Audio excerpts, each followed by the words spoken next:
I'm just gonna, I mean, this is just a venting channel now. I mean, I just, while I'm prepping to do something more professional, life is going by and stuff is happening, for lack of a better term, at the moment. I'm gonna try not to, cuss or be too apocalyptic on this channel. I'm not sure how much longer, how long I'll be able to keep that up. I'm just gonna read something that I posted on my social media about a week and a half ago. It is now May 20th. Actually, this might have been more than a week and a half ago. It might have been a couple of weeks. And this was posted a week after the incident it's referring to, which I believe is at the end of April, something like that, beginning of this month, May 2026. And this is just a going on record channel. It means nothing other than that. I don't expect anything viral from it whatsoever. But I'm going to read back this thing I posted a couple weeks ago. I should offer another preface to say that the below writing is not an article. It's literally a plea, something made more than a journal entry by addressing the public. It was my social media post on other platforms this week as well. For most of my life, people have known me as musician and music producer. What many people do not know is that I've also spent decades attempting to gain exposure as a conceptual artist. Not formally, not institutionally, but genuinely, constantly, obsessively. After a lifetime of trying to share these ideas with the world, I've reached a point where I can no longer stay quiet about something that has deeply affected me for years. I honestly don't know what else to do. I feel as though I no longer have a choice but to now express all this in detail. Over and over again throughout my adult life, I have proposed concepts, artistic visions, philosophical ideas, and creative formats that were ignored, ridiculed, dismissed, or treated as strange, only to later become accepted, celebrated, or even mainstream once someone else presented something either similar or identical. Often my own genesis or presentation of these ideas had undertones of constructiveness and good intentions, whereas popularized versions did not. As of a week ago, this has now happened well over a dozen times throughout my life. Naturally, I feel very confused by it now, and I'm being vulnerably honest when I say I have no idea what else to do about it. I only know that staying silent through the years really hasn't helped or benefited anyone. So I'm now using AI to help muster up the courage and diction to say something, anything, about it publicly. Perhaps a common misconception is that these ideas must not matter when I present them, or when anyone like me presents them, because I don't hold a formal education in philosophy, science, or conceptual art. If this is what they presume, then I should probably also point out that I hold no formal education for music either. And yet the world doesn't seem to have a problem accepting that side of my legacy. I want to be somewhat careful here. I'm not claiming ownership over universal truths, or pretending that no one else could possibly arrive at similar ideas independently. That would be unreasonable.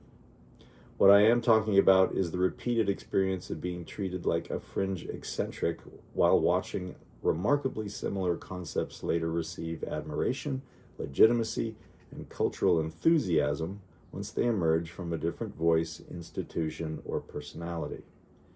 After decades of this happening, it begins to wear on a person, psychologically, especially when hardly anyone remembers or acknowledges my own contributions. In an attempt to prevent all this from sounding merely like some abstract statement or claim, I'm going to list my most pertinent examples of it.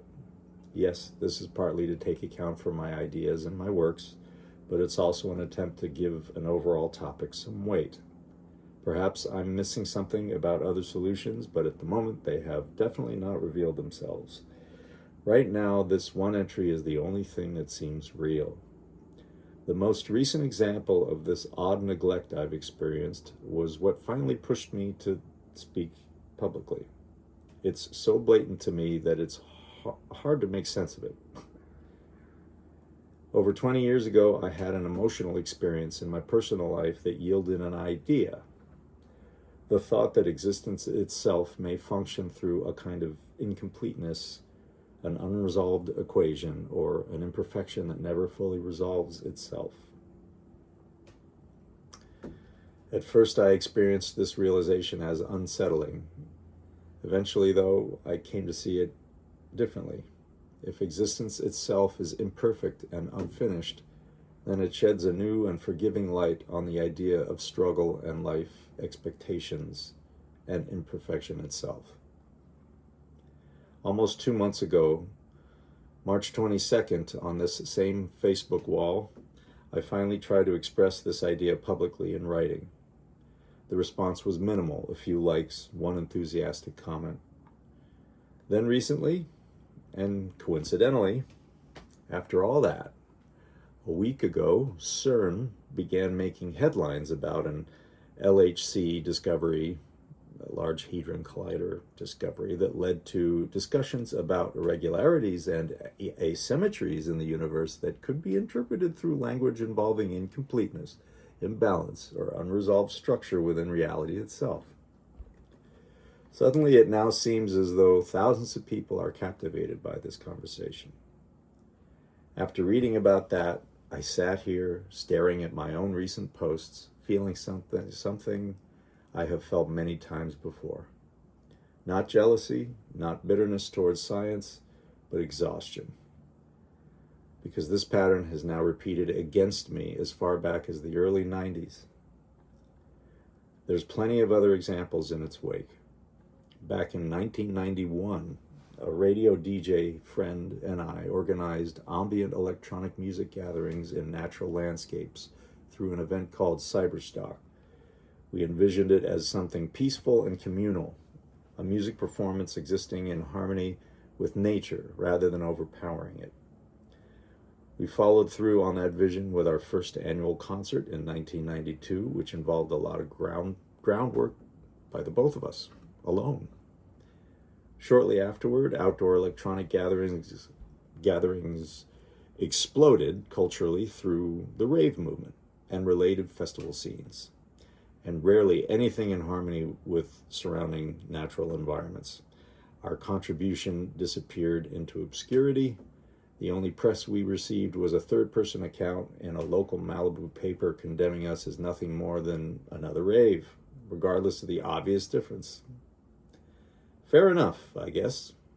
I was willing to let that go for some reason. In the year 2000, I produced a performance art piece at an institute in DTLA, downtown LA, called Side Streets at the time. The piece involved an ensemble of DJs, vocalists, electronic musicians, and video artists. It was called Narrow Birth and was intended to portray life emerging into empty space, the performers symbolizing life, and the audience symbolizing space. It was a multimedia blaze, and the performers interacted with our projections. The two-day event had a small turnout and no mention in the media, but in years that followed, these same ideas slowly became a common practice in the theatrical world. I let that go, too. Next was a big one, 2010. I began hiking into remote wilderness locations with portable studio equipment like laptops to create ambient electronic music directly within natural landscapes. I often risked my life and did back-breaking work to successfully record and film and post it online in the most treacherous outdoor conditions. At the time, people mocked me for this. Some friends and family openly ridiculed the project. A few years later, leading up to today, creating electronic music performances with laptops in remote natural environments has become a global trend across social media and general music culture. After all that, no mention of me for any of it. Not a word. I'm not sure many people in the entire world would let something like that go, and yet so far I seem to have done it. In 2011, I scored and edited an artistic music video called The Surface 10 Singularity, which featured a CGI depiction of what a technological singularity might look like on a planetary scale. I described this in the credits at the beginning and shared the video on at least 3 platforms. Some of my music fans completely loved it, but no one else seemed to, and 2 of those videos were even removed from their platforms for some reason. Yet almost a decade later, technological singularities became commonly portrayed that same exact way in science fiction movies. To this day, never any mention of my version in 2011. In 2022, I proposed yet another abstract science fiction idea in another music video called Antiverse.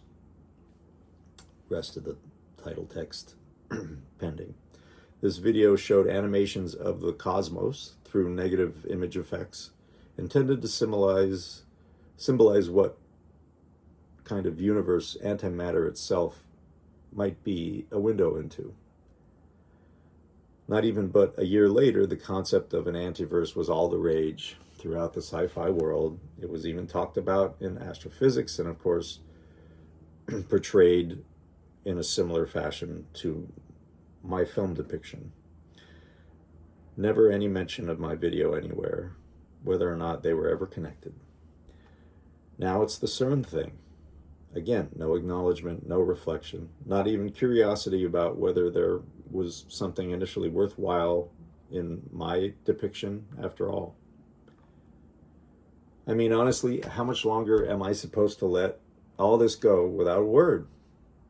How much longer would anyone in their right mind keep letting something like this go without ever speaking up? There were plenty of casual and unofficial instances throughout life as well. In the mid-90s, I had a conversation with a physics professor at a party where I told him that galaxies look as though there must be some type of vortex at the center because of the nature of a spiral.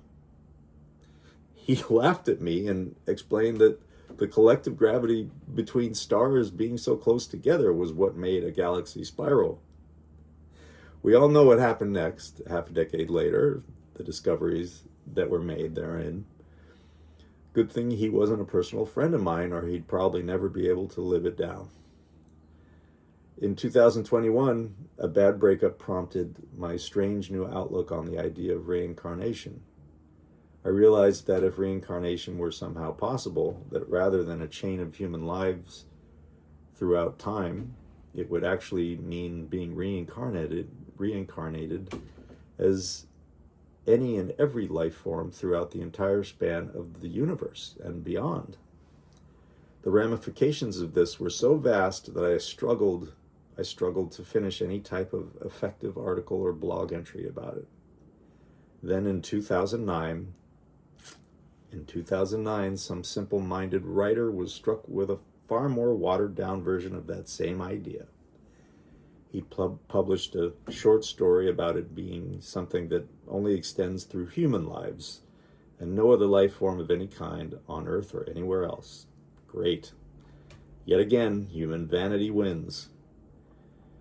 I should probably give an aside that it's been debated that this is what the Buddha was getting at and that he was the first to have fathomed this idea. But he just didn't put it into these same words that I and this writer who wrote The Egg successfully attempted to the benefit of human vanity. Let me continue. Needless to say, this type of thing happened to me musically as well, officially and unofficially. All one has to do is listen to any of my albums from the year 2000 onward to get a sense that I'm as much of a conceptual artist as I am a music producer. Every official album is practically a concept album, in every way from sonic methods to titles. Yet for some reason, all of my online documentation and even my wiki page doesn't acknowledge me as a conceptual artist. Don't get me wrong, I'm always very grateful for acknowledgement in any form, but I doubt anyone in this situation would still feel documented to an acceptable degree. Something I'm obvious, in parentheses, this is something I'm obviously going to have to investigate and resolve myself. I feel compelled to finally report this to the world with total certainty and conviction. I feel compelled to finally report this to the world with total certainty and conviction. I am just as much of a conceptual artist as I am a musician or producer, if not more, and I always have been. I've been dealing with what would have been some of my greatest contributions to humanity being completely and utterly overlooked as though I had only imagined it. I'm not insinuating that people stole all of these ideas from me. No. I'm not insinuating that I'm only insinuating that often someone's first proposition of a concept is the best version, whether or not it's presented in a way that people impulsively deem amusing or entertaining. Culture plays into so much of what we accept as legitimate that it becomes a crime of programming not to ever think outside that box, even when someone clearly worthy is asking us to. Some of my work wasn't particularly brilliant or even that well done. This is the work representing these ideas. Videos, writings, music. But it always symbolized a concept that little to no one else was talking about or even thinking about beforehand, and much of which was conceived in a far more honorable light than the ethically removed exploitations that followed by others. This is not just about recognition. It's about what happens to people psychologically when they spend years trying to contribute ideas sincerely, only to repeatedly encounter dismissal until those same ideas become socially acceptable through someone else or something else. Eventually, you begin questioning your reality. You begin wondering whether people are actually evaluating ideas fairly, or whether they are simply evaluating who is socially permitted to express them. That distinction matters, especially now in a world increasingly driven by algorithms, popularity metrics, branding, tribalism, and performative certainty. I also know there will be people who immediately interpret this entry as ego, jealousy, resentment, or delusion. That reaction is almost predictable. I'm speaking to thoughtful people. I'm not trying to appeal to people who rush towards simplistic conclusions about others. I'm speaking to open-minded people, rational people, people capable of recognizing that sometimes society dismisses individuals first and evaluates their ideas second. History is full of examples like this. And honestly, I suspect I'm not the only person who's experienced this.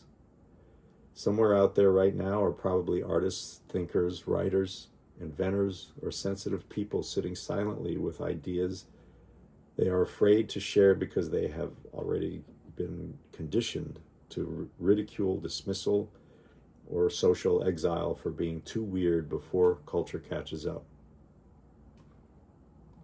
If this video resonates with even one of those people, then maybe speaking up was worth it. Because after years of silence, I finally needed to say this out loud. Being repeatedly ignored hurts. Being ridiculed hurts. Watching the world celebrate ideas only after they come from someone more socially acceptable hurts. And eventually, after enough years of swallowing that experience quietly, a person reaches a breaking point where silence no longer feels healthy. So this is me finally breaking mine, and it probably won't be the last time. Not by a long shot. So,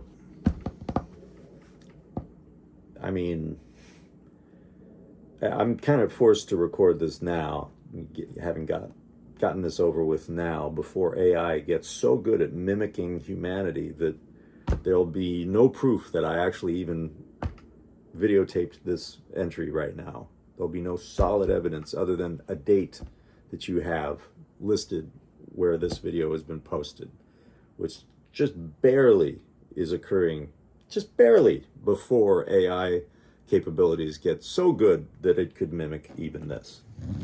So, yeah, let me get a little more human for you here. Carry the goddamn, excuse my French, camera around a little bit. Solidify that this is a person talking about this stuff. I don't I don't even know where to begin, guys. I also don't, I have no idea if it's going to be a curse or a blessing that nobody pays attention to this film. I'm erring on the side of a blessing because there's so many crazy, impulsive, and massively, spitefully judgmental haters out there that probably better that this not go viral. And that I just am able to get it off my chest as some type of friggin' record. Just a personal record, if nothing else. It's so ridiculous. Everything I just read you is 100% factual in my life personally. This is what has happened to and with me. But I'm not going to stop creating, and I'm not going to stop fathoming, observing this universe because people want to stick me in a box. And I'm definitely not going to stay silent about it anymore. And I may just bug the hell out of everybody by repeating this stuff constantly in public. If not for me, then for anyone else out there like me. You know, let me just drive this point home over and over until people, whether or not people pay any attention to it. I'm going on record. I'm going on record for all of us, whoever us is. And I know it's a marginalized, secretly marginalized group.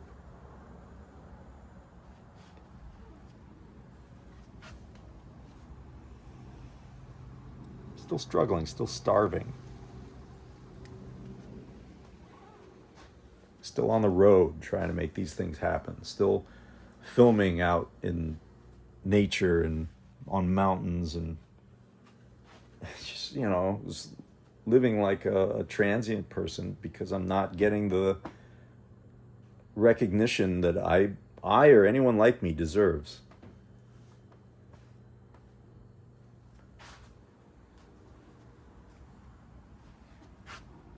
And it's going to keep going. And I'm definitely not going to shut up about it while I'm still doing it. It's not going to benefit anyone if I do that.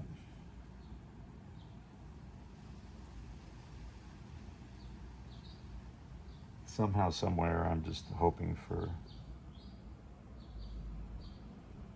and having some amount of faith in grace and a just conclusion of some kind.